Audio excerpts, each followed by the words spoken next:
घन कीर्ति सांद्र विजिताखिलांध्र जनता सुधींद्र मणिदीपकार्यांगिक वाचिक पूर्वकाद्भुत तुलित नटनाघटिका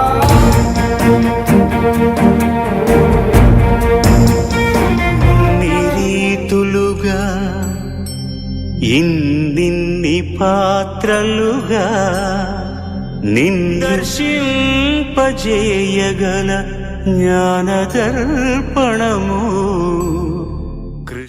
hit TV అభిమాన ప్రేక్షకులకు స్వాగతం. నేను మీ నాగేంద్ర కుమార్. ఎప్పుడులాగా ఒక సినిమా రివ్యూ గురించో లేకపోతే ఇంకేదో చాలా గ్రేట్ మూమెంట్ గురించో ఎప్పుడు చెప్పడానికి అలవాటు పడే ఒక జర్నలిస్ట్గా ఈ రోజున ఈ సందర్భం గురించి మాట్లాడడం అంటే బేసిక్గానే చాలా బాధగా ఉంది. ఎందుకంటే సినిమా పరిశ్రమకి గొప్ప నటులు రావడమే చాలా అరుదైపోతున్న రోజుల్లో, అది ఏ దశలోనైనా ఎప్పుడైనా గొప్ప నటులు ఇండస్ట్రీకి రావడం, సినిమాలు విజయవంతంగా ఆడడానికి ఆ డైరెక్టర్లు రాసుకున్న క్యారెక్టర్లను పండించగలిగే సత్తా సామర్థ్యం ఉన్న నటీనటులు సినిమా పరిశ్రమకు రావడం అనేది చాలా అరుదుగా జరుగుతుంటుంది. ఆ అరుదుగా జరిగిన అటువంటి అరుదైన నటులు ఒకసారి కనుమరుగైనప్పుడు దాదాపుగా చాలా అంటే గుండె ఎక్కడో ఒకసారి కలవరపడుతుంది. ఇప్పుడు నేను ఎవరి గురించి చెప్తున్నానో మీకు అర్థం చేసుకుని ఉంటారు. కోట శ్రీనివాసరావు గారు అనే ఒక నటుడు నిజంగా ఆయన సినిమా ఇండస్ట్రీలోకి రావడం కేవలం out of great passion. Theatre నుంచి ఓ పక్కన స్టేట్ బ్యాంక్ ఆఫ్ హైదరాబాద్లో ఉద్యోగం చేస్తుంది, పిల్లలు సంసారం, చాలా పద్ధతి అయిన మనిషి. అక్కడుండి సినిమాల్లో ట్రై చేసుకుంటుంటే జంజాల్ గారు ఏదో ఒక చిన్న క్యారెక్టర్ మొట్టమొదటి ఇవ్వడం జరిగింది. తర్వాత ఏదో 1, 2, 3 సినిమాల్లోని అక్కడక్కడ చిన్న పాత్రలు చేస్తూ ఇంకో పక్కన స్టేట్ బ్యాంక్ ఆఫ్ హైదరాబాద్లో ఉద్యోగం చేసుకుంటూ ఉద్యోగాన్ని చాలా పద్ధతిగా చేసుకునే ఒక ఉద్యోగి కోట శ్రీనివాసరావు. కానీ ఆయనకి ఆయన ప్రయత్నాలు ఫలించో లేకపోతే ఆయన మీద ఎవరు దృష్టి పడో మొత్తానికి టి కృష్ణ గారి దృష్టి మాత్రం చాలా గట్టిగా పడి ప్రతిఘటన అనే ఒక సినిమాతో కోట శ్రీనివాసరావు తాలూకు ప్రాభావం కానీ ఆయన సామర్థ్యం కానీ సినిమా ఇండస్ట్రీకి చాలా గొప్పగా తెలిసి వచ్చింది. ఆ సినిమా హిట్ అవ్వడానికి విజయశాంతి గారు పెర్ఫార్మెన్సు ఎంత గొప్పగా హెల్ప్ అయిందో, టి కృష్ణ తాలూకా ఇమాజినేషను క్రియేషను ఎంత గొప్పగా పనిచేసాయో వాటన్నిటితో పాటు ఈక్వల్గా కోట శ్రీనివాసరావు ఆ తెలంగాణ డైలెక్ట్ చెప్పడంతో అప్పటికది చాలా కొత్త ప్రయోగం. ఒక విలన్ ఆ విధంగా సినిమాలో విలన్కి అటువంటి ఒక డైలాగ్ ఓరియంటేషన్ అన్నది అదే మొదటిసారి తెలుగులో. ఇంకక్కడి నుంచి కోట శ్రీనివాసరావు ఎప్పుడు వెనక్కి తిరిగి చూసుకున్నది లేదు. ఆయన కోసం క్యారెక్టర్లు రాశారు, ఆయన కోసం క్యారెక్టరైజేషన్స్ క్రియేట్ చేశారు. అండ్ ఆయనలో ఉన్న గొప్పతనం ఏంటంటే డైరెక్టర్ రైటర్ రాసిన క్యారెక్టర్స్ని థియేటర్ నుంచి వచ్చిన వ్యక్తిగా చాలా గొప్పగా ఇంప్రవైజ్ చేసుకుని ఆ క్యారెక్టర్ని డైరెక్టర్కి ఎంతో హెల్ప్ అయ్యి ఆ క్యారెక్టర్ని ఏ విధంగా మార్చచ్చు, ఆ మేనరిజమ్స్ కానివ్వండి లేకపోతే బాడీ లాంగ్వేజ్ కానివ్వండి, ఏదైనా ఏ క్యారెక్టర్కి ఆ క్యారెక్టర్ కొత్తగా కనిపించే విధంగా చేయడంలో కోట శ్రీనివాసరావు తాలూకు కాంట్రిబ్యూషను డైరెక్టర్లకి ఎంత ఉన్నదో పర్సనల్గా నాకు తెలుసు. ఎందుకంటే దాదాపుగా ఆయన కెరీర్ ప్రారంభమయ్యి ఆయన టేక్ ఆఫ్ దగ్గర నుంచి కూడా నేను చూసిన వాడిని కోట శ్రీనివాసరావుని. అలాగే ఇక్కడి నుంచి మద్రాసులో షూటింగ్లు ఉంటే అప్పుడు హైదరాబాద్లో ఎక్కువగా షూటింగ్లు ఉండేవి కావు. మద్రాసు షూటింగ్లకు వచ్చినప్పుడు ఆయన పడిన పడిగాపులు, ఆయన పడిన కష్టాలు, ఆయన పడిన ఇబ్బందులు, ఆ ట్రైన్స్ లేట్గా రావడం, ఆయన హోటల్కి వెళ్ళి మళ్ళీ తయారై మళ్ళీ సెట్కి పరిగెత్తి రావడం, డైరెక్టర్లు ఆయన మీద కోప్పడడం, ఏమి చేయలేని నిస్సహాయ స్థితి ఆయనది. కానీ ఎప్పుడు ఎక్కడ కూడా తన టెంపర్మెంట్ని కోల్పోకుండా చాలా అణకువగా ఒబీడియంట్గా డైరెక్టర్ల దగ్గర కానీ సీనియర్ యాక్టర్ల దగ్గర కానీ ఆయన ఎంత బాగా దాన్ని మేనేజ్ చేసుకున్నారో నేను కళ్ళారా చూశా. అది చాలా కష్టం. మనిషి ఎక్కడో అక్కడ తన టెంపర్మెంట్ని లూజ్ అవ్వడం, లేకపోతే ఎక్కడో అక్కడ తన సహజ సిద్ధమైన మనిషికి ఉండే ఆ కోపతాపాలు ప్రదర్శించడం అలాంటివి చాలా సర్వసాధారణంగా జరుగుతుంటాయి. ఎందుకంటే ఎంతకని ఎవరైనా దాన్ని తీసుకోగలుగుతారు. ఎదుటివాళ్ళు తోలనాడినా, లేకపోతే ఎదుటివాళ్ళు తక్కువ చేసి మాట్లాడినా ఎంతకని ఎవరైనా తీసుకోగలరు. కానీ కోట శ్రీనివాసరావు గారికి ఆ క్యారెక్టర్ల మీద, ఆ సినిమాల మీద, లేకపోతే తన కెరీర్ మీద ఎంత గొప్ప ప్యాషన్ అంటే, భక్తి చెప్పాలంటే ఆ డివోషన్ ఎంత గొప్పదంటే, ఆయన ఎప్పుడు ఎవరిని ఒక్క మాట అనకుండా జీవితంలో ప్రతి చోట నెగ్గుకుంటూ వచ్చి ఆయన సహనంతో కానివ్వండి, లేకపోతే ఆయన ఒక్కసారి మొదటే ఎలా ఎవరు మాట్లాడినా ఒక్కసారి కెమెరా ముందుకు వెళ్ళిన తర్వాత అది చిన్న క్యారెక్టర్ అయినా పెద్ద క్యారెక్టర్ అయినా ఎలాంటి క్యారెక్టర్ అయినా కూడా కోట చప్పట్లు కొట్టించుకునే సెట్ల నుంచి బయటకు వచ్చాడు. అంతే తప్పితే ఎప్పుడు ఎవరి చేత కోట బాగా చెయ్యలేదు అని అనిపించుకున్నది మొత్తం ఆయన కెరీర్లోనే ఏ రోజున లేదు. ఆయన సీనియర్స్ని ఎంత గొప్పగా గౌరవించేవారంటే, ఒకరోజు అశోక హోటల్లో కైకాల సత్యనారాయణ గారు, గొల్లపూడి మారుతున్నారు వాళ్ళందరూ కలిపి 2 గంటలకి మిడ్నైట్ షూటింగ్ ఫినిష్ చేసుకుని అశోక హోటల్కి వచ్చారు. అప్పుడు అందరూ అశోక హోటల్నే, ఎంత గొప్ప నటులైనా అశోక హోటల్, లక్డీ కపుల్లో ఉండే అశోక హోటల్లో ఉండేవారు, లేకపోతే ద్వారకా హోటల్లో ఉండేవారు. అంటే మిడ్నైట్ వచ్చిన తర్వాత మాకు మంచి కాఫీ తాగాలందయ్యా కోట, ఎక్కడి నుంచైనా అరేంజ్ చేసి పెట్టు అంటే, అతను హోటల్లో ఫ్లాస్క్ సంపాదించుకుని ఆ ఫ్లాస్క్ పట్టుకుని మరి ఆ మిడ్నైట్ 2 o'clockకి ఎక్కడి నుంచి ఆ కాఫీ తీసుకొచ్చారో నాకైతే తెలియదు, కానీ 2:30కో 3కో ఆ కాఫీ పట్టుకుని ఆయన హోటల్కి రావడం, ఆ కాఫీ తాగి వాళ్ళిద్దరూ పడుకోవడం, కోటకి థ్యాంక్స్ చెప్పడం నాకు తెలుసు. ఇలాంటి సందర్భాలు ఆయన, అంటే కోడి రామకృష్ణ గారు ఆయన్ని ఎక్కువ ఎక్స్ప్లైట్ చేశారు. శత్రువు సినిమా మళ్ళీ మరొక మైల్ స్టోన్ కోట శ్రీనివాసరావు క్యారెక్టర్లో. ఆయన కోసం అని రాసి ఆయన డైలాగులు, ఈ హోటల్లో జలపాతాలు ఎవడు పెట్టాడు రా బాబు అని ఆయన అంత గొప్పగా చేయగలుగుతున్నాడు అని కోడి రామకృష్ణ గారు ప్రతిక్షణం సెట్లో అనేవారు. భలే యాక్టర్ అండి, భలే యాక్టర్ అండి కోట శ్రీనివాసరావు అనేవారు. అండ్ కోటకి ఎంత శత్రువు సినిమా హిట్ అవ్వడానికి ఆ రోజుల్లో కోట క్యారెక్టరు, కోట తాలూకు టాలెంట్ ఏదైతే ఉందో అది 100% ప్లస్ అయింది. అందుకే ఒక సినిమా అని కాదు, ఒక మెగాస్టార్ చిరంజీవి గారి సినిమాలోనండి, వెంకటేష్ గారు, నాగార్జున గారు, బాలకృష్ణ గారు, ఎనీ ఫిల్మ్ కోట ఉన్నాడు అంటే కనుక ఆ కోట క్యారెక్టరైజేషను, ఆయన తాలూకా ఆ డిఫరెంట్ అప్రోచ్ క్యారెక్టర్ని హ్యాండిల్ చేయడంలో అలాంటివన్నీ కూడా కోట శ్రీనివాసరావు చాలా అద్భుతంగా చేసిన సందర్భాలు సినిమా ఇండస్ట్రీలో అందరికీ తెలిసినవే. ఈ రోజున ఆయన పోయారు అనగానే ఎందుకు అంతమంది కథలు వచ్చారు అంటే దానికి అదే కారణం. ఎందుకంటే నటుడుగా కోట శ్రీనివాసరావు మీద అంత గౌరవం సినిమా ఇండస్ట్రీలో ఆయన సంపాదించుకున్నారు. వ్యక్తిగా కూడా ఆయన చాలా సాధు స్వభావి బేసిక్గా, అండ్ గొప్ప సంప్రదాయవాది. ప్రతి దానిలోని స్నేహబంధాన్ని మాత్రమే వెతుక్కున్న ఒక మంచి మనస్సున్న మనిషి అనమాట. స్నేహబంధమే అందరితోనే ఆయనకి. అందరూ చాలామంది మా మీడియాలో కానీ ఇండస్ట్రీలో కానీ ఆయన బాబాయ్ అని పిలిచిన వాళ్ళు చాలామంది ఉన్నారు. అబ్బాయి అని ఆయన పిలవడం ఆయనకు అలవాటు. ఆయన సీనియర్ ఆర్టిస్టులతో పాటు తనదైన ఒక కాంటెంపరీస్ ఎవరైతే ఉన్నారో, బ్రహ్మానందం గారు, బాబు మోహన్ గారు అన్నాడు, వాళ్ళందరితో కూడా అంత సఖ్యంగా ఒక కుటుంబ బంధాన్ని ఆయన మెయింటైన్ చేయగలిగారు. ఆ రోజుల్లో అయితే అసలు యాక్చువల్గా అప్పుడే తెలుగులో, అంటే ఆంధ్రప్రదేశ్లో, కంబైన్డ్ ఆంధ్రప్రదేశ్లో షూటింగ్లు చేస్తే రాయితీలు ప్రకటించిన సంవత్సరం. అప్పటి నుంచి ఇంకా కోట గారు, బ్రహ్మానందం గారు, బాబు మోహన్ గారు అసలు ఇంటి దగ్గర ఉన్న సందర్భమే లేదు. ఎందుకంటే ఉదయం ఫ్లైట్ ఎక్కి వైజాగ్ వెళ్తే వైజాగ్ నుంచి సాయంత్రం షూటింగ్ ఫినిష్ చేసుకుని మళ్ళీ విజయవాడ రాత్రి వచ్చి మన్నాడు విజయవాడలో షూటింగ్ అటెండ్ అయ్యి అక్కడి నుంచి మళ్ళీ రాజమండ్రి వెళ్ళి అక్కడ 3 రోజులు 4 రోజులు పనిచేసి అక్కడి నుంచి మళ్ళీ తిరుపతి వెళ్ళి మళ్ళీ తిరుపతి నుంచి హైదరాబాద్ వచ్చి హైదరాబాద్లో షూటింగ్ ముగించుకుని మళ్ళీ వైజాగ్, మళ్ళీ రాజమండ్రి, మళ్ళీ తిరుపతి, ఇలాగా వాళ్ళు కొట్టిన అసలు మామూలుగా కాదు. డైరెక్టర్లు వాళ్ళు ముగ్గురు లేనిదే సినిమాలే లేవు. నిన్నేదో బ్రహ్మానందం గారు మేము ప్రతి సినిమాలో ఉన్నాము అన్నారు, కానీ వాళ్ళు లేని సినిమా లేదు. అది పెద్ద హీరోల సినిమాలో అవనండి, యంగ్స్టర్స్ అవనండి, పెద్ద డైరెక్టర్లు అవనండి, కొత్త డైరెక్టర్లు అవనండి, వాళ్ళకి మాత్రం కోట శ్రీనివాసరావు, బ్రహ్మానందం, బాబుమోహన్ కాంబినేషన్ సాధారణంగా రన్ అయిన కాంబినేషన్. ఆ కాంబినేషన్లో వాళ్ళు అంటే కోట గారు అయితే మీరు చెప్పాలంటే ఒక కూలి వాళ్ళలాగా పనిచేశాడు సినిమా ఇండస్ట్రీలో. కూలి వాళ్ళు కూడా ఎక్కడో ఒకడో రెస్ట్ తీసుకుంటారు, ఎక్కడో ఒకడో వాళ్ళు పని వదిలేసి వెళ్ళిపోతారు, పని మానేసి వెళ్ళిపోతారు, డబ్బైనా వదులుకుంటారు.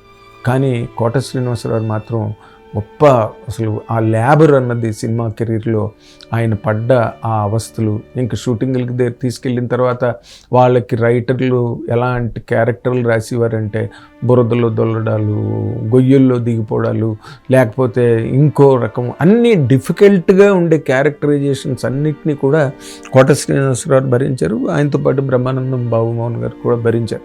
కాకపోతే కోట శ్రీనివాసరావుకి మెయిన్ లీడ్ క్యారెక్టర్ అవడం, బ్రహ్మానందం గారిది కమిడియన్ క్యారెక్టర్ అవడం, పక్కనే సపోర్టింగ్ క్యారెక్టర్ బాబుమోహన్ గారు ఉండడం, వీళ్ళన్నిటికీ character, main character, centre of the attraction అన్నది కోట శ్రీనివాసరావు. ఆ రోజు రంగారావు దగ్గర నుంచి మనం తీసుకుంటే రంగారావు మహానటుడు, దానికి ఎవరూ కాదనలేని విషయం. కానీ ఆ రోజుల్లో పాత్రలు చాలా ఒద్దికగా ఉండేవి, గంభీరమైన పాత్రలు ఉండేవి. డైలాగు, ఆ పర్సనాలిటీస్, రంగారావుకు ఉండే ఆ రెస్పెక్ట్ ఇండస్ట్రీలో, అవన్నిటితో వాళ్ళ క్యారెక్టరైజేషన్లు కూడా ఆ రోజునున్న పద్ధతిగా రచయితలు రాసేవారు. క్యారెక్టర్లు విలనీయే కావచ్చు, ఇంకొక సెంటిమెంటల్ క్యారెక్టర్ కావచ్చు, ఫ్యామిలీ డ్రామా కావచ్చు, ఏదైనా కావచ్చు. కానీ కోట శ్రీనివాసరావు గారు ఒక ప్రతినాయకుడిగా కానీ లేకపోతే ఒక క్యారెక్టర్ ఆర్టిస్ట్గా ఎదిగిన టైంకి సినిమా ఇండస్ట్రీలో కథలు మారిపోయినాయి, రచయితల తాలూకు ఆలోచనలు మారిపోయి, డైరెక్టర్స్ తాలూకు ఇమాజినేషన్స్ మారిపోయి బాగా మాస్ ట్రెండ్ వచ్చేసింది. ఆ మాస్ ట్రెండ్ని కోట శ్రీనివాసరావు ఎంత బాగా దాన్ని రక్తి కట్టించి ఆ క్యారెక్టర్ని హీరోలందరితో పాటు అసలు ఎలాంటి క్యారెక్టర్లు చేశారంటే దాని మీద ఒక పెద్ద డాక్టరేటే చేయొచ్చు యాక్చువల్గా కోట శ్రీనివాసరావు తాలూకా కెరీర్ మీద. అంత గొప్ప కెరీరు, గొప్ప సంగీత అభిమాని. ఘంటసాల గారు అంటే చెవి కోసుకునేవారు. అండ్ ఘంటసాల గారి పద్యాలు, పాటలు అంటే ఎవరు వాటిని పాడగలిగినా వాళ్ళని ఒళ్ళో కూర్చోబెట్టుకుని వాళ్ళ గురించి సంగీత డైరెక్టర్లకి చెప్పి, ఇగో ఈ కుర్రాడు బాగా పాడతాడు, ఆ కుర్రాడు బాగా పాడతాడు అని అందరి గురించి చెప్పి, అందరితోని కలిపికోరుగా ఉండి ఒక కుటుంబ సభ్యుల్లాగా సినిమా ఇండస్ట్రీలో ఉన్న అతి తక్కువ మంది ఆర్టిస్టుల్లో కోట శ్రీనివాసరావు గారు ప్రప్రథమంగా ఆయన పేరు చెప్పాలి. అది దాంట్లో ఆయన నటుడుగా ఎంత గొప్పగా రాణించి సినిమా ఇండస్ట్రీలో ఎన్నో సినిమాల విజయాలకి కారణమయ్యారో, అలాగే ఒక వ్యక్తిగా కోట శ్రీనివాసరావు తగ్గుతూ వచ్చాయి. అంటే కొత్త డైరెక్టర్లు వచ్చి ఆ హిందీ విలన్స్ను, హిందీ క్యారెక్టర్ ఆర్టిస్టులను, లేకపోతే తమిళ్, మలయాళం నుంచి తెచ్చుకోవడం, ఇలాంటివేవో ఒక ప్రయోగాలు, ఒక వినూత్నమైన విధానం సినిమా ఇండస్ట్రీలో ప్రారంభమైపోయింది. ఆ ప్రారంభమైన ఆ ఊపులో కోట శ్రీనివాసరావు పూర్తిగా పూర్వపక్షం చేయబడ్డారు. ఆయన క్యారెక్టర్లు దొరకలే. ఆయన క్యారెక్టర్లు చేయడానికి అంత అద్భుతమైన నటుడు ఇంకో రకంగా చెప్పాలంటే ఏ హిందీలోనో, ఏ మలయాళంలోనో, ఏ తమిళ్లోనో కనుక పుట్టుంటే అతని తాలూకా కీర్తి ప్రతిష్టలు నిజంగా దేశవ్యాప్తమై నేషనల్ వైడ్ అనమాట. అంటే ఒక పాన్ ఇండియా యాక్టర్ ఆ రోజుల్లోనే ఆయన అయిపోయి ఉండేవారు. కాకపోతే తెలుగు నటులకు అది చాలా తక్కువ మంది అవకాశం వచ్చింది. రంగారావు తమిళ్లో వరకు ఆయన పాపులర్ అయ్యారు, తమిళ బ్రహ్మాండంగా మాట్లాడేవారు. భానుమతి గారు తమిళ నటి అయ్యారు. అండ్ సావిత్రి గారు తమిళ నటిగానే గుర్తింపు, తమిళ నటిగానే ఆవిడ స్థిరపడిపోయారు తమిళనాడులో. ఇవన్నీ కానీ పాన్ ఇండియా ఇమేజ్ అన్నది ఏ రోజున రాని పరిస్థితులు. తర్వాత అదే పరిస్థితి కోట శ్రీనివాసరావు నటుడుగా సీనియర్గా ఎదిగిన తర్వాత కూడా మార్పు చేర్పులతో తెలుగు యాక్టర్లలో ముఖ్యంగా క్యారెక్టర్ ఆర్టిస్టులు కోట శ్రీనివాసరావు చేసే కైండ్ ఆఫ్ క్యారెక్టర్స్కి తక్కువ భాషా నటుల్ని, ఇతర పరభాషా నటుల్ని ఎంచుకోవడం అన్న ఒక ఉద్ధృతమైన ప్రయత్నంలో కోట శ్రీనివాసరావు మరుగున పడిపోయారు. చాలా కాలం ఆయనకి క్యారెక్టర్స్ లేకపోవడం అన్నది ఆయన అనుభవించిన ఆ బాధని కూడా నాకు తెలుసు పర్సనల్గా. అండ్ ఆ తర్వాత రోజుల్లోనే ఏంటంటే గబ్బర్ సింగ్లో చాలా మంచి క్యారెక్టర్ చేయించారు. అండ్ గబ్బర్ సింగ్లో ఆ పాట కూడా, తాగుబోతులం మేము అనే పాట కూడా కోట చేత బలవంతం పెట్టి పాడించారు దేవిశ్రీ ప్రసాద్ వాళ్ళు. అండ్ కీరవాణి గారు కూడా చేసేసారు, బాగుంటుంది మీరు పాడితే బాగుంటుంది అని చెప్పి. ఆయన మొహమాట పడుతూనే పాడారు, కానీ ఆ పాట మాస్ జనాల్లోకి చాలా బాగా వెళ్ళింది, ఆ క్యారెక్టర్ బాగా పడింది గబ్బర్ సింగ్ సినిమాలో. మనం ఆ పాట ఎప్పటికీ మర్చిపోలేము. మాస్టర్స్ అసలు అయితే మర్చిపోలేరు, ఎందుకంటే ఆయనకుండే ఆ సంగీత అభిమానం చేత ఆ పాట ఆయన చేత పాడించారు. తర్వాత విషయాల్లోకి కనుక ఆయన వ్యక్తిగతంగా చూసుకుంటే ఏంటంటే క్యారెక్టర్లో పక్కన తగ్గడం. సరే, వాళ్ళ అబ్బాయి కూడా చేతికందుకు వచ్చాడు. ఆ అబ్బాయి కూడా సినిమా యాక్టర్ అవబోతున్నాడు. అండ్ కోట శ్రీనివాసరావు తాలూకు పర్సనల్ కార్యక్రమాలు కానీ ఉండి, లేకపోతే ఇంకోటి కానీ ఇంటికి సంబంధించినవి, ఆయన పర్సనల్ అకౌంటెన్సీకి సంబంధించిన విషయాలు అన్నీ వాళ్ళ అబ్బాయి దగ్గర చూసుకున్నాడు. చాలా సమర్థుడైన కొడుకు కోట శ్రీనివాసరావు అబ్బాయి. కానీ అతను కూడా అర్ధాంతరంగా లేదా చాలా అనుకోని పరిస్థితుల్లో ప్రమాదం జరిగి ఆయన చనిపోయిన తర్వాత, వాళ్ళ అబ్బాయి చనిపోయిన తర్వాత దాదాపుగా కోట శ్రీనివాసరావులో సర్వస్వం కోల్పోయినట్టు అయిపోయారు ఆయన. నిజంగా మొదటి రోజుల్లో ఆయన ఎంత కష్టపడి, ఇందాక నేను చెప్పినట్టుగా కూలి పని చేసినట్టుగా కెరీర్లో అంత కష్టపడి ఇంటి పట్టునే లేకుండా ఊళ్ళు తిరుగుతున్నాం, రోజులు షూటింగ్లు చేస్తున్నాం, రాత్రి పగలు చేస్తున్నాం, కాల్ షీట్స్ పని చేస్తున్నాం. ఒక కూలి వాళ్ళకి పనిచేసి తను వ్యక్తిగతంగా కానివ్వండి, ఆర్థికంగా కానీ ఆయన ఒరిజినల్గానే శ్రీమంతుడు కోట శ్రీనివాసరావు. ఆయన ఒరిజినల్గా వాళ్ళకి భూములు పంటలు అవన్నీ ఉన్న కుటుంబం నుంచి వచ్చిన వ్యక్తి. అయిన తర్వాత ఉద్యోగి. ఆయన ఎప్పుడు ఎవరి దగ్గర చెయ్యి జాపలేదు, ఎవరిని మోసం చేయలేదు. సినిమా పరిశ్రమలో ఏ రకమైన అపవాదులు సినిమా ఇండస్ట్రీలో కోట శ్రీనివాసరావుకి లేవు బేసిక్గా. కాకపోతే ఏంటంటే ఆయన సరదాగా జోకులు వేయడం, సరదాగా కామెంట్లు పాస్ చేస్తే అవన్నీ నవ్వుకున్న చోట నవ్వుకున్నారు, ఎంజాయ్ చేసిన చోట ఎంజాయ్ చేశారు. కానీ అవి ఒక్కొక్కసారి అవి అవతల వాళ్ళకి చురకల్లా తగలడం, లేకపోతే ఏదో మాట తూలిపోయాడు కోట అని చెప్పి ఆయన మీద విస్తృతమైన ప్రచారం సినిమా పరిశ్రమలో జరగడం, దానివల్ల కొంత వైషమ్యాలను కూడా ఆయన ఎదుర్కొన్నారు సినిమా పరిశ్రమలో కోటని. ఎందుకంటే ఆయన ఏదో ఒకసారి ఒక సామాజిక వర్గాన్ని దూషించి మాట్లాడారని చెప్పి పెద్దలందరూ కోట మీద ఒక రకమైన కోపం ప్రకటించడం జరిగింది. కోపించారు.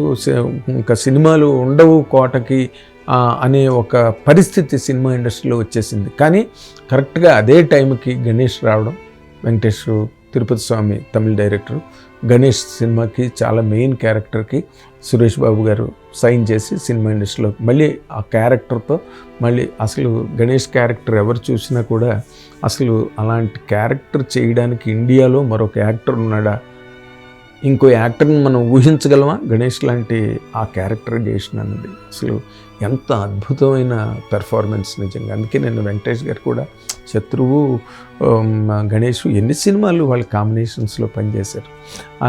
ఆయన ఈ మాటలు వల్ల ఆయన ఏదో సామెత చెప్పినట్టు స్టోర్టుపురం పోలీస్ స్టేషన్ వచ్చినప్పుడు టూవర్స్టుపురం పోలీస్ స్టేషన్ అని దాని గురించి చెప్పి, గులాబీ సినిమా వచ్చినప్పుడు రామ్ గోపాల్ వర్మ కృష్ణవంశీ గుల, రామ్ గోపాల్ వర్మ హాబీ రెండు తీరే అని చెప్పి గులాబీ అని దానికి టైటిల్ పెట్టి సరదాగా మాట్లాడిన మాటలు అనమాట అవన్నీ కూడా. అండ్ బాగా ఎంజాయ్ చేశారు. ఇప్పటికీ సినిమా ఇండస్ట్రీలో కోటాను కానీ ఇవన్నీ అందరూ చెప్తుంటారు అనమాట. అంటే బిఆర్ అంబేద్కర్ సినిమా చేసినప్పుడు ఆయన బొమ్మ ఇలా ఉంటుంది ఎక్కడైనా సరే వేలు చూపిస్తూ. ఆ సినిమా అంత గొప్పగా ఆడకపోతే థియేటర్లో ఆయన విగ్రహం పెట్టారని చెప్పి ఎదురుగుండా థియేటర్కి వెళ్ళండి అని చెప్తున్నాడు అంబేద్కర్ గారు అని ఒక రకమైన చమత్కారంగా ఆయన మాట్లాడడం జరిగింది. ఇలాంటివన్నీ చెప్పుకుని ఎంజాయ్ చేసి నవ్వుకునే పరిస్థితులు పక్కన ఉన్నాయి. ఆయన కామెంట్లు చేస్తున్నారు, సినిమాల మీద కామెంట్లు చేస్తున్నారు అని చెప్పి ఇంకా లేనిపోని వాళ్ళు ఉంటారు కదా పక్క వైద్యం వాళ్ళందరూ వాటిని ప్రచారం చేయడం, అలాంటి నెగిటివిటీని కొంతవరకు సినిమా ఇండస్ట్రీలో ఈ యాంగిల్లోనే ఆయనకి అలాంటి ఎదురయ్యాయి. కానీ ఒక నటుడుగా కానీ వ్యక్తిగా వీళ్ళని మోసం చేశాడు, వీళ్ళ దగ్గర ఈ విధంగా వాళ్ళని చీట్ చేసాడు అన్న మాట ఏ రోజున లేదు. ఆయనకి ఎగ్గొట్టిన వాళ్ళు ఎంతమంది ఉన్నారు సినిమా ఇండస్ట్రీలో. అంటే ఆయనకి అనుకున్న రెమ్యునరేషన్ ఆయనకి పోకుండా చేసింది. సరే ఏదో మొత్తానికి కింద మీద పడి కెరీర్ని నిర్మించుకుని కెరీర్ని నిలబెట్టుకున్నాడు. మోస్ట్ సక్సెస్ఫుల్గా బ్రహ్మాండంగా నడిపించుకుంటున్న టైంలో ఆ కొడుకు దుర్మరణం ఏదైతే ఉందో, అకాల మరణం కోట శ్రీనివాసరావుని చాలా అసలు పూర్తిగా ఆయన్ని నీరుగార్చేసింది. చేతికి అందుకొచ్చిన ఒక చెట్టంత కొడుకు, సమర్థుడు, బుద్ధిమంతుడు, అలాంటి కొడుకు చేజారిపోవడంతో కోట శ్రీనివాసరావు తాలూకా మొత్తం నిర్వీర్యం అయిపోయాడు కోట శ్రీనివాసరావు అప్పుడే బిగిన. ఆ తర్వాత కూతురుకి కాలిపోవడం, ఇవి కూడా ఆయన్ని చాలా బాధ పెట్టాయి. ఆయన బయటికి చెప్పుకోలేకపోయినా ఈ వీటిల్లో సినిమాలు తగ్గడం. నేను ఎప్పుడు వెళ్ళినా నాతో అనేవారు అనమాట, ఏదో కూర్చున్న క్యారెక్టర్లైనా నాకు ఇవ్వచ్చు కదా అబ్బాయి, మరి ఇంట్లో నాకు బోర్ కొట్టేస్తున్నది ఇంట్లో కూర్చుని అని నాతో అంటుండేవారు.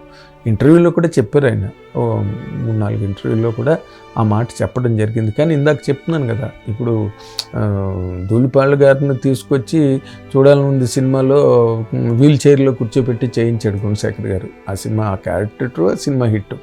అలాంటి క్యారెక్టర్లు కూడా కోట శ్రీనివాసరావుకి ఎవరు ఆఫర్ చేయలేదు. ఆయన కన్నడంలో చేస్తే కన్నడంలో పేరు తెచ్చుకున్నాడు.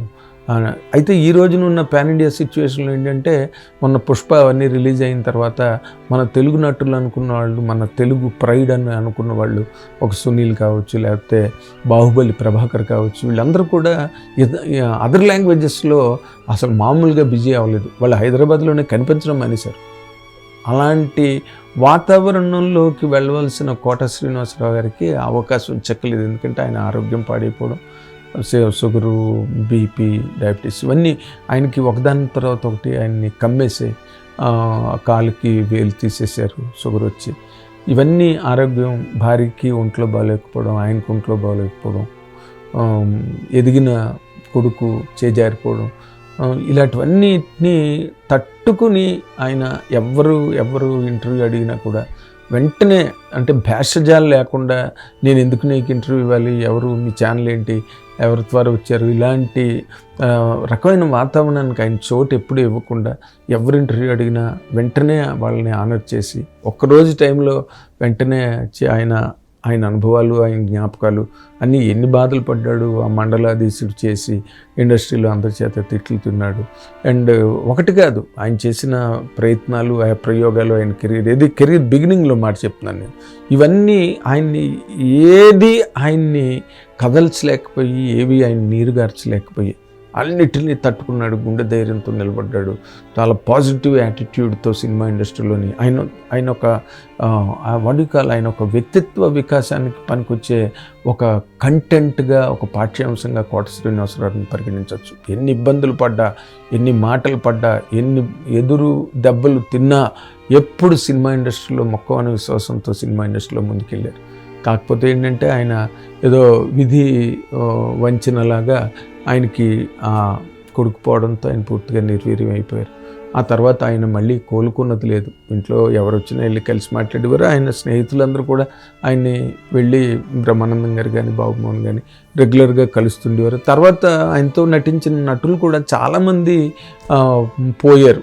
ధర్మ సుబ్రహ్మణ్యం గారు లేరు, ఏవిఎస్ గారు లేరు, అండ్ ఎంఎస్ నారాయణ గారు లేరు, కొండవలస లక్ష్మీనారాయణ గారు లేరు, వేణుమాధవ్ లేడు. ఎంతమంది ఈ మధ్య రోజుల్లో పోవడంతో ఏంటంటే, కంప్లీట్గా ఆయన స్తబ్ద అయిపోయి మనిషి ఒక రకమైన బాధల్లోకి వెళ్ళిపోయారు. నిజంగా అంటే ఎటు నుంచి ఎటు చూసుకున్నా అటువంటి జీవితం ఎవరికీ వద్దనిపిస్తుంది. ఎందుకంటే నటుడుగా ఆయన కోట శ్రీనివాసరావులా మేము చేయగలమా, లేకపోతే కోటని ఎవరు రిప్లేస్ చేయలేరు. 100% దెర్ ఇస్ నో డౌట్. ఒక రంగారావుకి ఎలాగైతే రిప్లేస్మెంట్ లేదో, కోట శ్రీనివాసరావుకి కూడా రిప్లేస్మెంట్ లేదు. చాలా చాలా చాలా హైలీ ఇంపాసిబుల్ నేను చెప్తున్నా కదా. ఎందుకంటే అలాంటి యాక్టర్ని మళ్ళీ ఇప్పటి వరకు తెలుగు ప్రొడ్యూసర్లు కానీ, డైరెక్టర్లు కానీ ప్రొడ్యూస్ చేయలేపారు. అంత గొప్ప నటుడు కోట శ్రీనివాసరావు.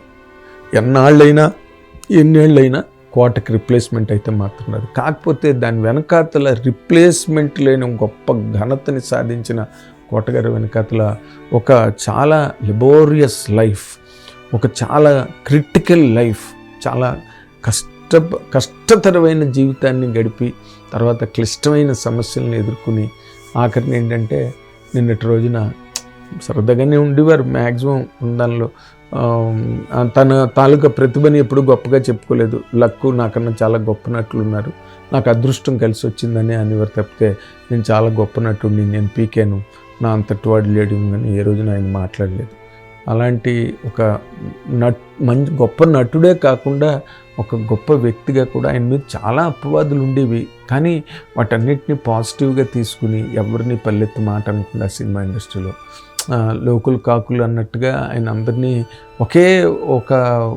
ఒకే రకంగా ట్రీట్ చేసి, అందరితోని బ్యాలెన్స్లో ఉంటూ, జీవితంలో ఇంబ్యాలెన్స్ వచ్చింది, దాన్ని కూడా ఒక రకంగా తట్టుకుని నిలబడ్డా. ఆరోగ్యంలో వచ్చిన ఇంబ్యాలెన్స్ని ఆయన ఏమీ చేయలేకపోయారు. ఆఖరి రోజున నిన్న ఆయనకి అందరూ కడపడి వీడ్కోలు పలకవలసి వచ్చింది. సినిమా ఇండస్ట్రీ అంతా తరలి వచ్చింది, హీరోలు అందరూ వచ్చారు. ఆ మధ్యనే పవన్ కళ్యాణ్ గారు ముందు ఒకసారి వచ్చారు, మళ్ళీ నిన్న కూడా వచ్చి పార్థివ దేహాన్ని సందర్శించి వెళ్ళారు. మెగాస్టార్ చిరంజీవి గారు వచ్చారు, వెంకటేష్ గారు వచ్చారు. సినిమా ఇండస్ట్రీలో రాని వాళ్ళు లేరు నిన్న. ఎందుకంటే ఆ క్షణాలే ఏ మనిషి జీవితం తాలూకు గొప్పతనాన్నైనా చెప్తాయి. ఆ క్షణాలే ఈ ప్రపంచాన్ని వదిలిపెట్టి వెళ్ళిపోతున్న ముందు క్షణాలు. ఎవరైతే అంత ప్రేమగా ఎంత బాధపడ్డారు అసలు అందరూ.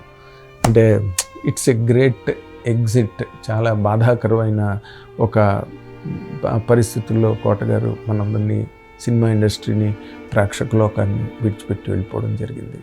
ఆయన ఆత్మకి శాంతి కలగాలని హిట్ టీవీ తరఫున కోరుకుంటున్నా. వారి కుటుంబ సభ్యులకి నా ప్రగాఢ సానుభూతి తెలియజేస్తున్నాను. హిట్ టీవీ యాప్, ఇందులో short news, live news, entertainment shows, movies, digital magazines తో పాటు మీ జిల్లా వార్తలను కూడా ఫ్రీగా చూడొచ్చు. ఇంకెందుకు ఆలస్యం, వెంటనే హిట్ టీవీ యాప్ ని డౌన్లోడ్ చేసుకుని ఫ్రీగా ఎంటర్టైన్మెంట్ పొందండి. Hit TV app. Hit TV app. Please download hit TV app. Hit TV యాప్ని ఫ్రీగా డౌన్లోడ్ చేసుకొని ఎంజాయ్ చేయండి. మీకు నచ్చిన ఎంటర్టైన్మెంట్ కోసం హిట్ టీవీ యాప్ ని ఫ్రీగా డౌన్లోడ్ చేసుకుని ఎంజాయ్ చేయండి. హిట్ టీవీ యాప్ ని డౌన్లోడ్ చేసుకుని ఆస్వాదించండి, ఆశీర్వదించండి. ఇంతమంది సెలబ్రిటీలు హిట్ టీవీ యాప్ ని డౌన్లోడ్ చేసుకోండి అని చెప్తున్నారంటే ఎంత మంచి యాప్ ఆలోచించండి. అమెరికా అమెరికా అమెరికా అమెరికాలో చదవాలనుకునే వాళ్ళకి విశ్వసనీయమైన పేరు మన శౌర్య కన్సల్టెన్సీ. UK లో 1 year masters, UK లో 1 year masters, 2 years work permit up to 5 years visa. Contact Saurya Consultancy.